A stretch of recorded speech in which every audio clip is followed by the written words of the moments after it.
be behind the wheel to kind of see where the technology was, and that was back in 2016. And upon my first couple of times behind the wheel, I really was able to envision this sort of technology having so many implications on everybody.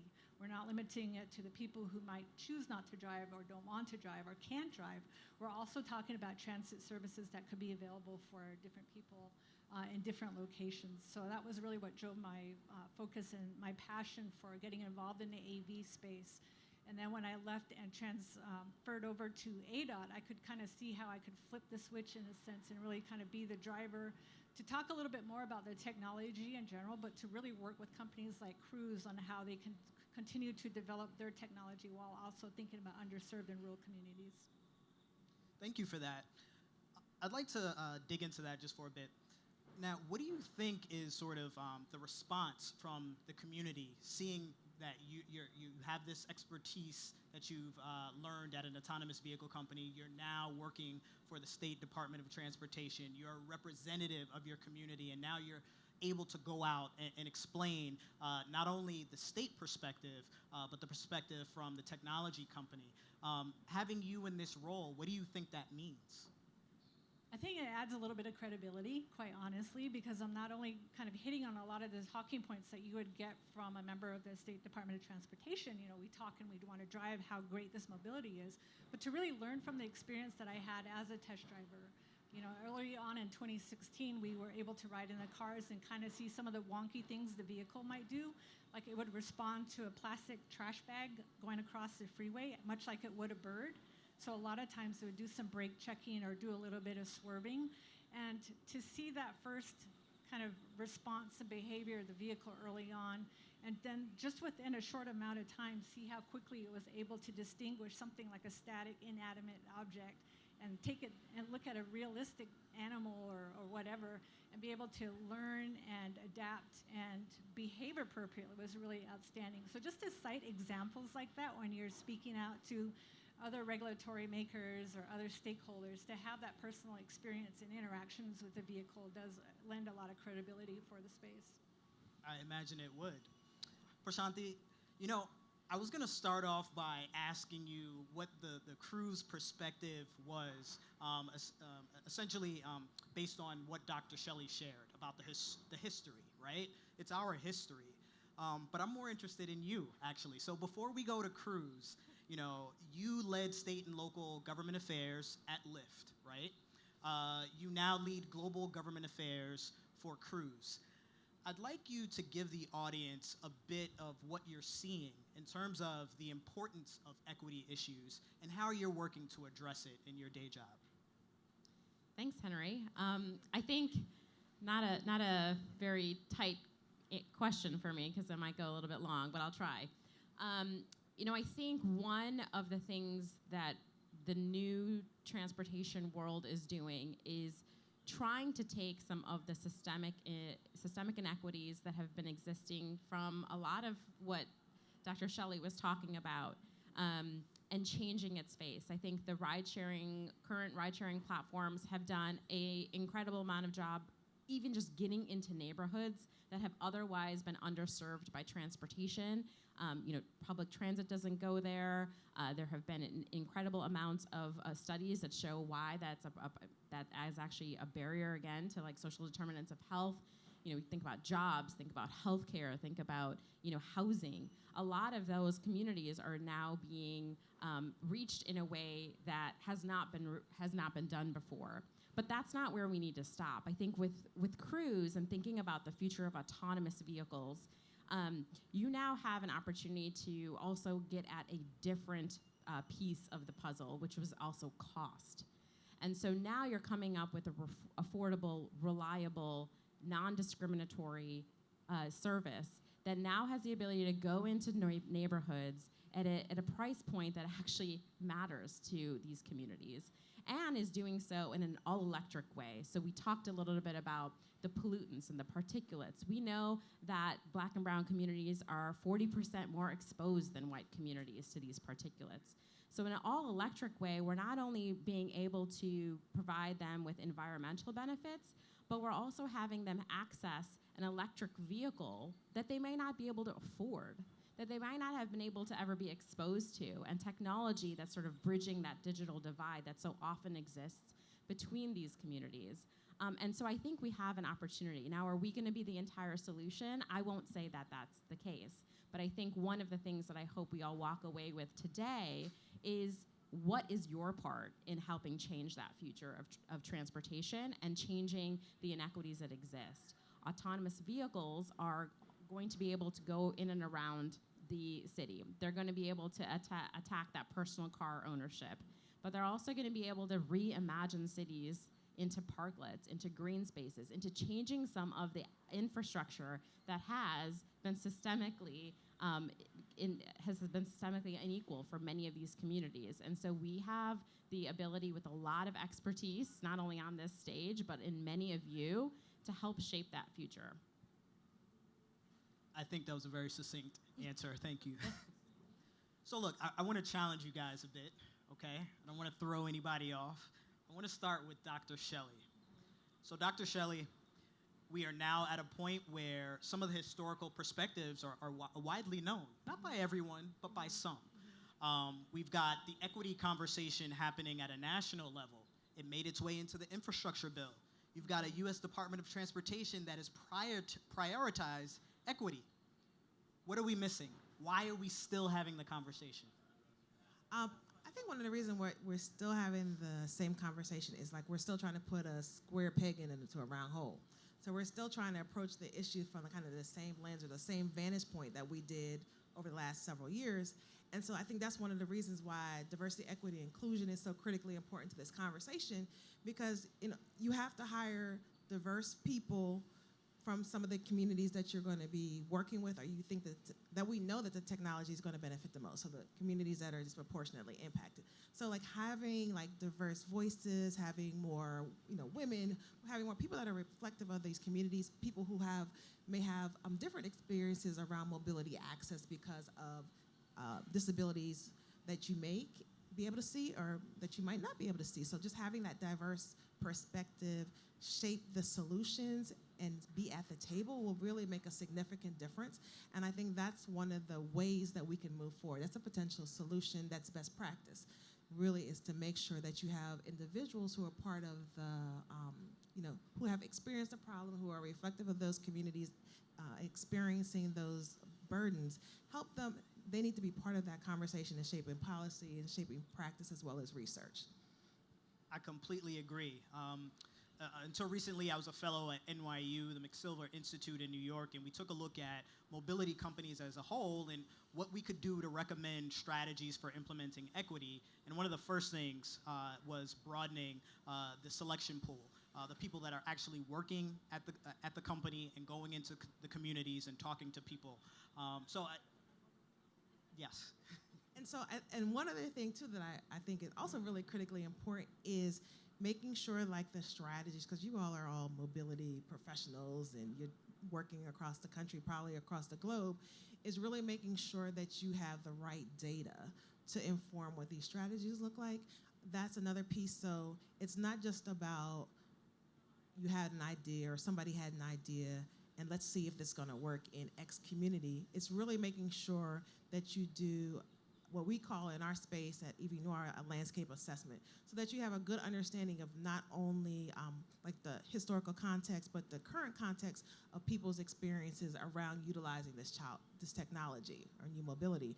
So getting a better understanding of like their knowledge, their attitudes, their experiences, their transportation burden, so that you can work collectively with these communities or your target consumer base to help craft and pilot strategies and solutions that were going to be more likely to be effective, and you'll have more community buy-in because they've been engaged in the process along the way. Excellent, excellent. So Des, again, I'm gonna challenge you a bit, but not really you. You're at Arizona DOT. You work directly with autonomous vehicle companies. I'd like you to share your perspective on what you're seeing. What are the things that they're doing right when it comes to equity, and what are the things that they could probably work on? And forget Cruz is here. I was about to say, I mean, other than we're your favorite. Without turning to my left. No, I think that we have, I think, anywhere from 8 to 10 AV companies that are currently testing or deploying in the state, and it's really been great to be a part of the process early on and to work with ADOT when I was with Waymo early on, and to kind of see the growth that has taken place within the state. But I think more importantly, it's just the conversations that have been taking place. I think Arizona is a very good place to come out and do the testing, but I think I've really seen every AV company that's been coming to test really get involved with the community, and I think that goes a long way. And it's one thing that ADOT really promotes is that if you're going to come out and work and test, try out this new emerging technology on real people on public roads, it's really important to have your communities have that buy-in and really understand the technology, but really know that there's a whole lot of implications that it's going to be bringing to the table. And I think that's the one thing that shows promise for everybody who's been testing currently in Arizona. It's great that we have people who are engaged at the local level all the way up to the state level. Of course, when we're talking about road safety and emerging technology, you're always going to have your law enforcement partners at the table. And all the way from DPS, our Department of Public Safety, down to the tribal police. It's great to have those folks at the table because, number one, they're going to be interacting with the vehicles on a day-to-day basis way more than I will. But they also have to be able to know how to respond to the car and then have that trust in what the vehicle is doing, because we currently have a couple of vehicles testing in Arizona that don't have a driver behind the wheel. We have Waymo, who's doing the fully autonomous ride-sharing service, where you can come to the East Valley, hail a car like you would a Lyft or an Uber, get in the car with no one behind the wheel, and let it take you from A to B. So you see that kind of development that takes place, but it didn't happen overnight. We had to have partners engaged and communicating early and often. Excellent. Thank you for sharing that. Prashanthi, again, we're going to challenge you here a bit. In the video, we saw you with former Mayor Willie Brown, who is a legend in the Bay Area for his work as former mayor. My question for you is about a small, tiny little rumor that's been going around that autonomous vehicles cannot see Black and other people of color. And the reason why I asked that is it's the first thing that I thought of when I saw that video. I get that question probably every couple of months as to whether or not that is true. I want to know if Cruise's technology is able to see people of color, and if Cruise has taken steps to address that rumor that has been going around. Well, this is one way we can address it by talking about it. So, there is a sensor suite on the technology on the vehicle itself. It is made up of LiDARs, cameras, and radars. And what is really nice is that it's colorblind. It's blind to color. It takes objects, it tracks them, it classifies them, and it is immune to seeing whether the person is white, Black, brown, red, blue, etc. The point is that there's a person there. And the sensor suite, which is so important to have a multitude of technology that has cameras, LiDARs, radars, are all kind of making a diverse suite of sensors in order to inform the computer or the brain of the car on how to make decisions. That means, how fast is an object coming at me? Is there a biker coming in the opposite direction? And anticipating their movements and being able to have the car behave accordingly. And so for us, that technology is so critical. It's also very distinguished between us and a lot of competitors because we are taking a full scope of a 360-degree view. We're also using trajectory technology to make sure we understand the objects and the placement and the speed of which they're coming for, and radars.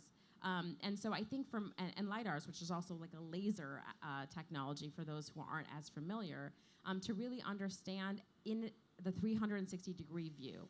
Also allows the vehicles to get down, to understand where they are down at the centimeter. And so we're taking things into account that normal human drivers wouldn't be able to take into account before. And so I think part of what we are doing is educating and also opening up the technology to the public. So we just announced a few weeks ago in San Francisco that we are launching a public service for free for riders, and they can sign up for the wait list, et cetera. And part of that is to allow for people to be educated. As we move into a behavioral paradigm shift where we had, don't get into a car with a stranger, it's okay to get into a Lyft and Uber, and now it's an okay to get into a car with no one driving. We need people to understand what that technology means, how it is, like feel, shape, etc. Like understand what that means and get into a car and understand the brilliantly boringness of the experience. But also understand how that's going to shape the narrative moving future. So you're not going to still have drivers who are like, I don't want to go to the south side of Chicago. You're not going to say, I don't want to go to the west side of Chicago. I'm a Chicagoan, so I'm always going to use a Chicago example. Sorry, San Francisco. Sorry, Austin. But you're going to have the technology that's going to be able to go into those without discrimination, without an understanding of that, and also be able to pick up people and be able to understand, that person is black, he's also wearing black, and I can still get into a car and not be hit. We know that fatalities are only increasing right now, and the majority of those are actually black and brown people. For a lot of human error or what have you, and I think that is something that autonomous vehicles have the opportunity to change. And Cruise is really excited to be at the table to do it. That's great. I do want to ask you just about some of the other work Cruise is doing to be proactive with education. I know that there's some efforts in Arizona with tribal communities. And just back to the program that you guys just announced, are there ways in which to do outreach to communities that traditionally don't get these messages, that there are opportunities to now ride in autonomous vehicles? Right. I think we can't launch at communities. We have to launch with them. And so it's much of a trust race as a tech race. And one of the pillars of Cruise, particularly on the government affairs side, is integrating ourselves into the community. Some of the programs that we've started to do is when the pandemic hit, we had 200 vehicles just sitting idly by. What could we possibly do? So we put our brains to work, and we partnered with the San Francisco Food Bank and SF New Deal, which is a nonprofit of restaurateurs that deliver groceries and restaurants. I like the nodding. She knows what's that. Yes. And to date, we are upwards of 2 million meals and groceries delivered in and around the 7x7, mostly to communities who are under the poverty line, mostly to those who have been hit by the pandemic the hardest. And every mile we've driven is a clean mile. And so I think that's one aspect of a way we can do that. In Arizona, we have a Walmart partnership, and the Walmart particular store we are is actually on tribal land. And so we have to work with the tribal communities and understand what their concerns are. How do we navigate around them? How do we have discussions to how they feel like they're going to be served by this technology as well? And coming in and coming in with a mentality of we're just going to break things does not work anymore. We have to be able to work with the communities in and around ourselves, integrate us, understand what they're saying. And I think that's why we also have to hire people that understand those concerns. We have to have a understanding of people meeting with them where they're at and bringing them along. Because then and only then are we going to be able to establish the trust for people to take the service and for people to take Cruise. I want to turn it back to Dr. Shelley. Dr. Shelley, you had slides that you were going to share initially, but we decided to make this more conversational. And I believe in those slides, you talked a bit about your research, first-of-a-kind research on autonomous vehicles. So if you could share a little bit more about that. Well, Henry, I'll happily do that. So everyone, we had the opportunity to, really look at EV knowledge, AV use and knowledge and perception in a particular community in San Francisco. So we were looking at 2 districts, and based on what we're talking about today, they would be considered districts that were disproportionately impacted by pollution. And so we wanted to get an understanding of just kind of where they were in this lexicon. So looking at their attitudes, knowledge, beliefs, experiences around transportation, access, mobility, willingness to, what they knew about EVs, AV technology. And so one of the things that we found was that, one, we were very intentional in looking at communities of color. So the sample was very diverse, third Asian, 20% African American, and 30% white or European American. And so just looking at that study, like some of the key takeaways from that research was that One, there's an opportunity to provide more education and outreach and engagement around EVs and AVs. What we saw was like 20% of that sample had the opportunity to ride in an AV. 63% had not for various reasons. And so obviously there's an opportunity to do a lot more education, outreach, and engagement to normalize the use of this technology. One of the critical pieces of kind of normalizing the use of AVs, though, is making sure that the messenger is reflective of those communities. So messenger matters is one of our take-homes. And what we say when we say messenger matters is that you can't just put somebody out there. You have to be very intentional in terms of utilizing best practices and making sure that that messenger is relatable.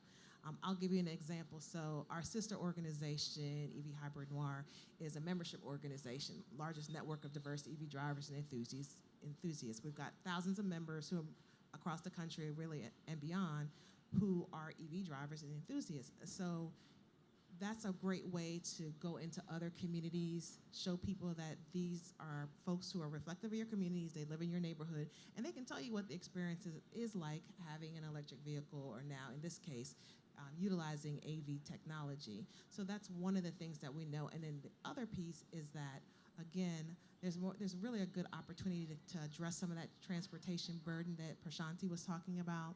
So transportation burden, again, addressing, mitigating the impacts of air pollution, because now we're doing clean transportation. We're giving people more transportation autonomy, because many communities, they may not have regular or safe access to reliable transportation. You have many senior populations there that may not be able to drive. They may not be able to go out and take public transportation, but yes, they can utilize that AV, but in order for them to go out and use the AV, they, one, have to have a better understanding of the technology. And based on what we found, some of that way to get into the community is to really work with community leaders and trusted authorities. And so that's just kind of like a couple little tidbits that I wanted to share that we were going to talk about earlier. But I mean, these are some of like just the critical things that we need to think about as we try to accelerate awareness as well as adoption of these new mobility options. Great. So it sounds like you've talked about a lot today. It sounds like you have to know your history to know where you're going. I don't think you said it like that. It sounds like you have to continue research efforts, and Absolutely. you have to conduct outreach with trusted voices. Right, Is that and right? you engage with communities frequently and often. Just it's not a one-off. It's really like staying connected and doing multiple touch points to just kind of assess how this transition, how this information is, really getting accepted or utilized and disseminated. Okay. Okay.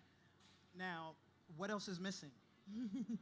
What are some other research areas that we should consider? What are technology companies and governments? What should they be doing to further their understanding? Yeah, that's a really wonderful question. So one of the things that we're seeing now is, and based on some of the work that we've also been facilitating, is that people are now starting to realize, like, oh, these issues are really important, that we need to really acknowledge them and kind of get to the root of some of these issues so that we can develop the solutions and strategies that are, going to be effective and that move away from that one-size-fits-all approach. So, one of the things is, recognizing the thought leadership and the expertise that lays in the communities and the consumer markets that we work in. So that's one piece, kind of looking at the issue differently. Also, another opportunity is that, the world is becoming more and more diverse, particularly in the United States. By 2044, we're going to be minority community members. So any company that does not have a strategic, growth plan, engagement strategy, a recruitment strategy to diversify their workforce is going to be left behind. So that's another thing that companies need to think about. And then 3, our approach to engaging with the consumer market is really having what we call a human-centric approach.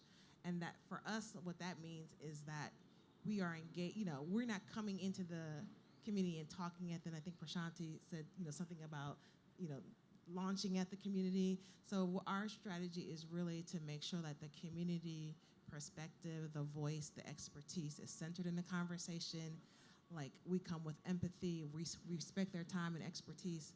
We expect to compensate them just as if you hired me to do something, and you would compensate me for my time and my expertise, we do that as well. And so I think that's some of the things that companies need to think of. Sometimes it's not like this huge, expansive, solution. Sometimes it's like simple things that matter, and just having building that rapport and relationship with your consumers or your partners really makes a difference. Like, people appreciate just taking the time to learn about their past, their experiences, and their voice.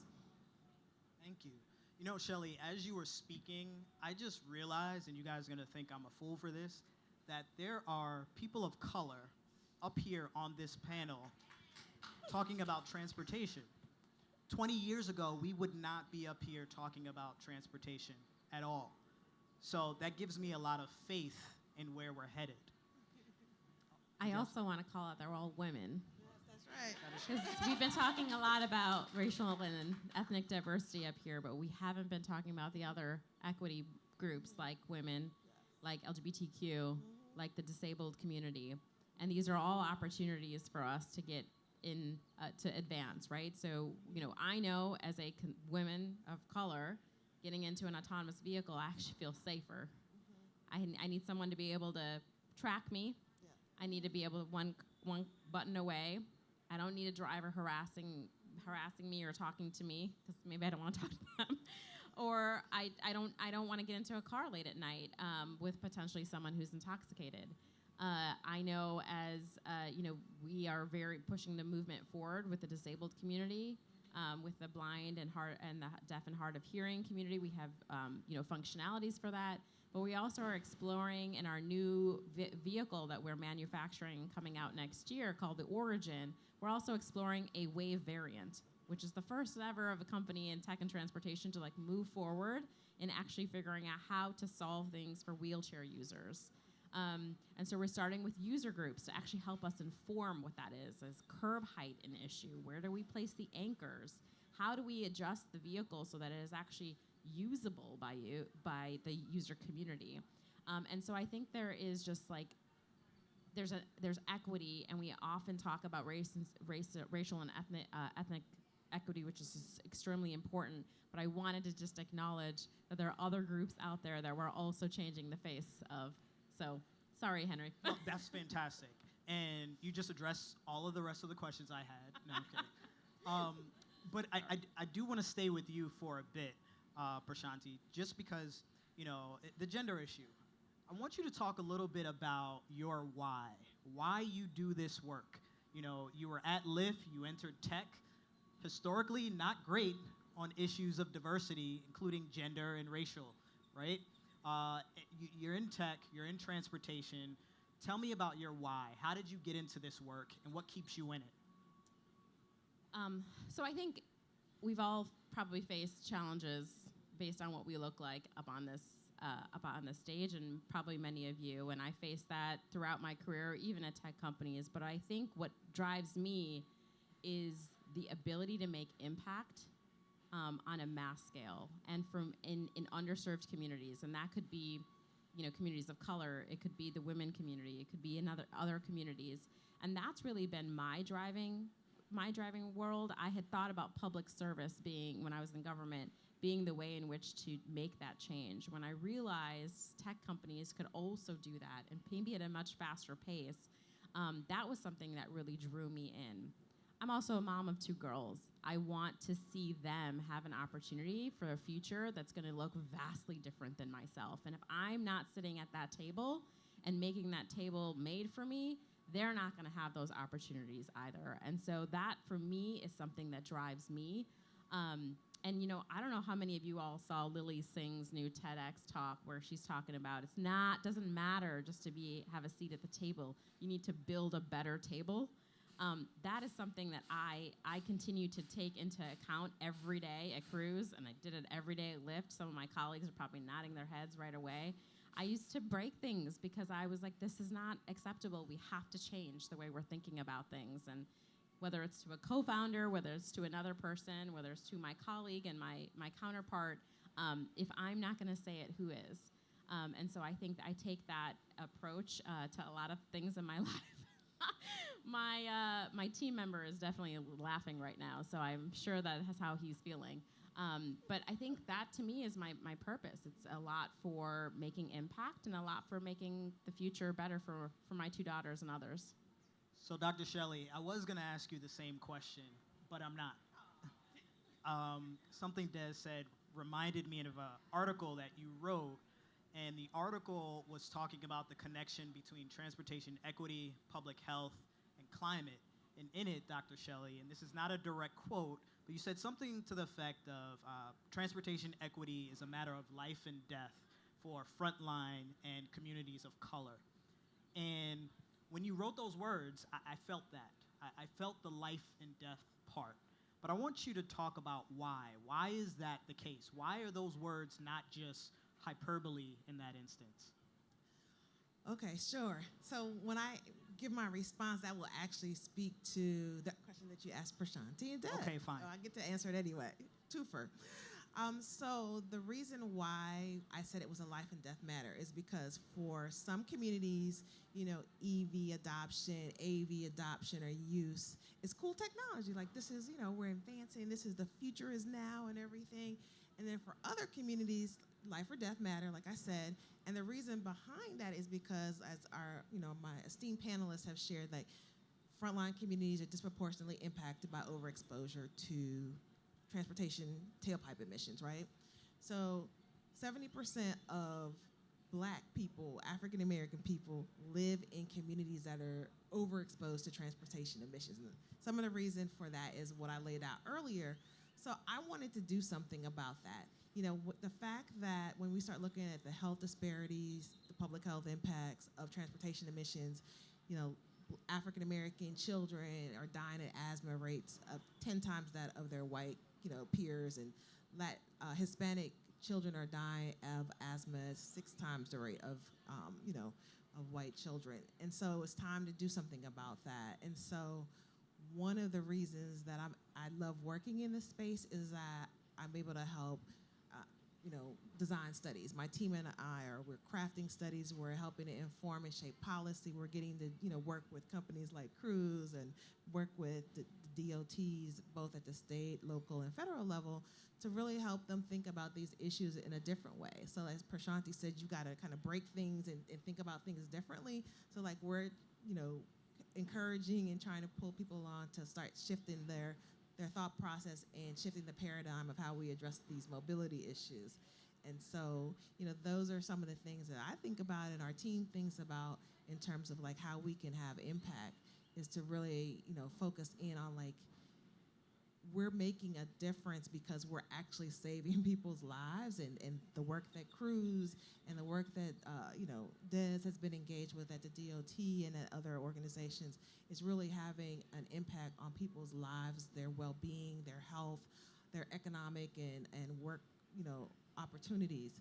And so it's really critically important. So it's not just that, this is cool technology for all of us. It's really solving a very salient problem that impacts people's health and well-being. And so Prashanthi had talked about the social determinants of health a little while ago. And so for those who are not that familiar, the social determinants of health, it's a framework that we utilize in the public health world to examine associations and talk about health outcomes and address disparities. And so essentially what it is in a nutshell, without going into like a full course on this, is that there are proximal and distal factors that are associated with health outcomes. Some of those factors include things like transportation, whether or not you have access to a medical home, health insurance, healthy food, live in a safe neighborhood, et cetera. And so obviously transportation is a big centerpiece of that in terms of like your work, what you have access to, how you get your food, et cetera.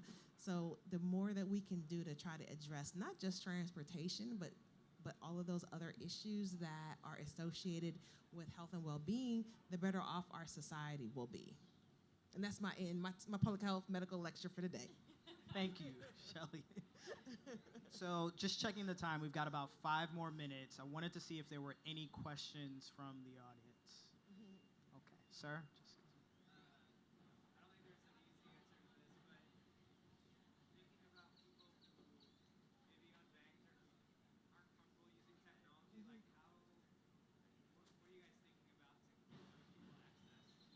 That's that's a good question. So the question had to do with, working with populations that are unbanked. What was? Oh, that might be older. That might not be your typical tech early adopter, I guess per se. So. Yes, that's fine.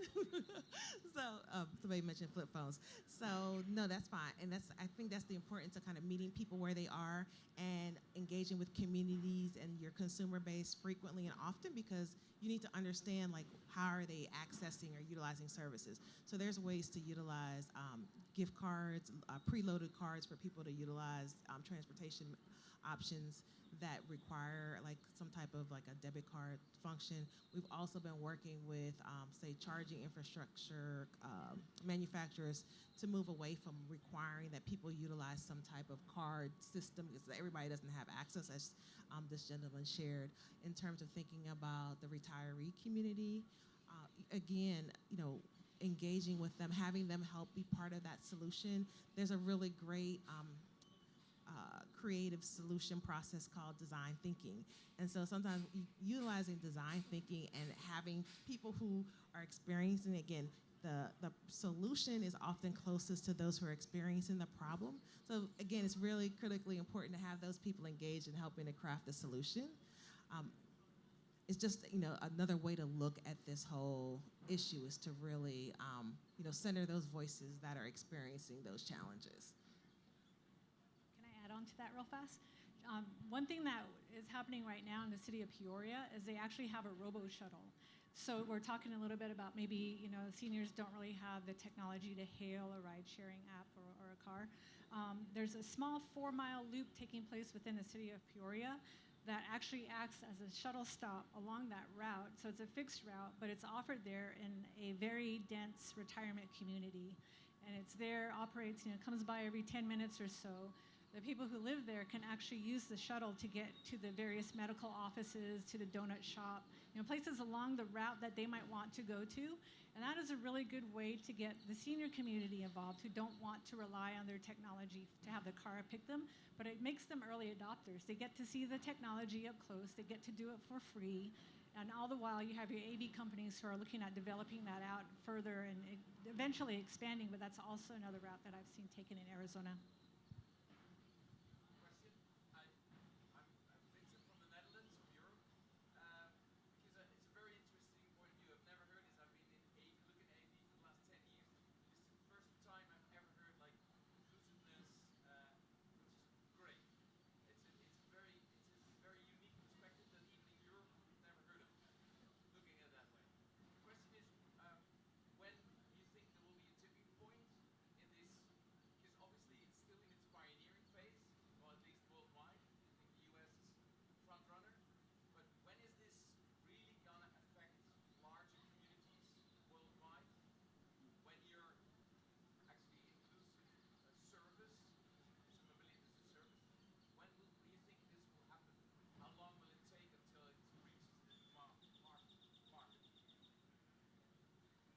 Everyone's looking at me. Prashanthi, could you also discuss the Nitza announcement from last Friday?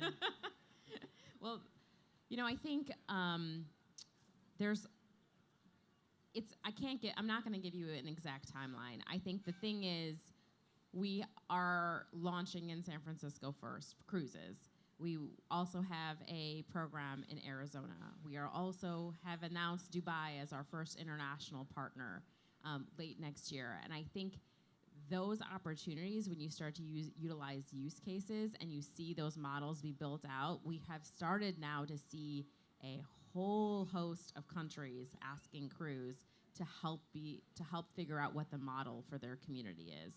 So you're going to start to see that increase. And the difference between crews and the way we work versus some of the current rideshare platforms is we can't just turn on an app. We have to go into the market. We have to understand the infrastructure. We have to figure out where people are moving and how they're moving. We have to figure out EV infrastructure. Does it already exist? Do we have to bring those chargers? Is there a certain port that's different? And so that takes quite a bit of lead time in order to do that. We have to do mapping of the area. And I think from that aspect, that doesn't even include what are the export-import laws of the vehicles into that particular country, and all the host of operational and infrastructure considerations that have to be taken into account versus just flipping on an app. And so I think the faster that there's an adoption and openness and a readiness to have those conversations, to facilitate those conversations, that is when you'll start to see meaningful change in and around the world. I think we have time for one more question. He has had his hand up forever. Sir.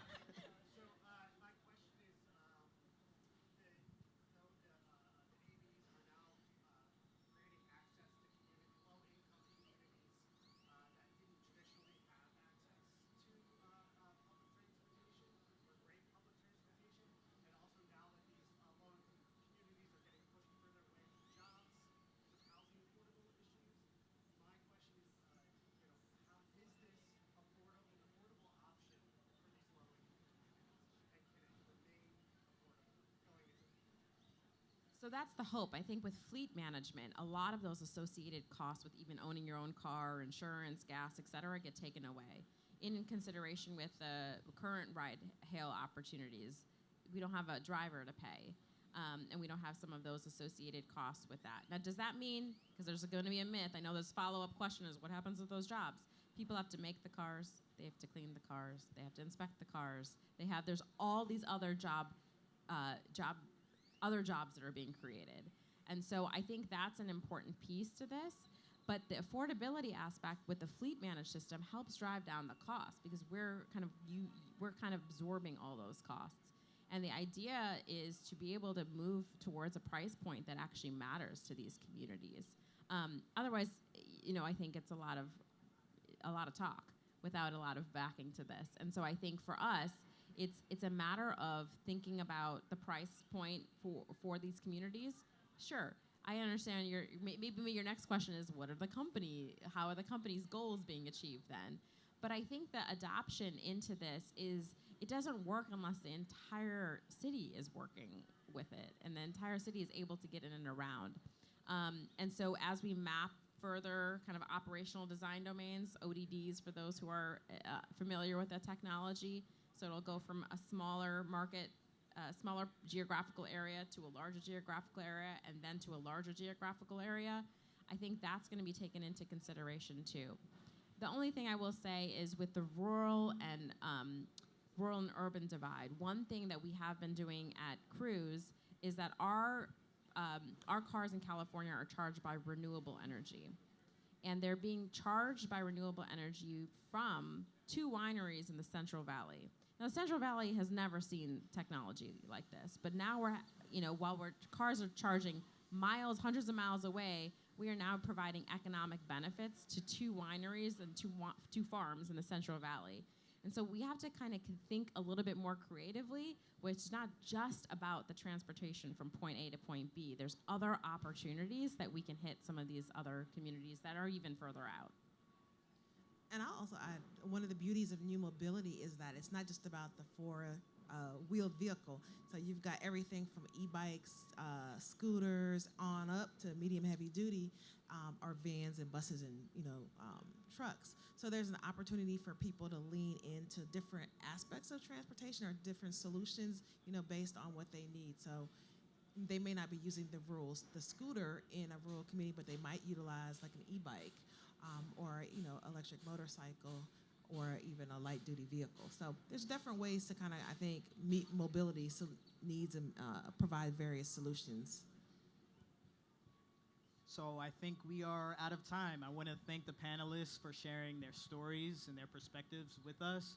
I think you 3 are at the forefront of a fundamental shift in the way communities live. And so thank you for your contributions. I want to thank the audience for participating, and have a great conference.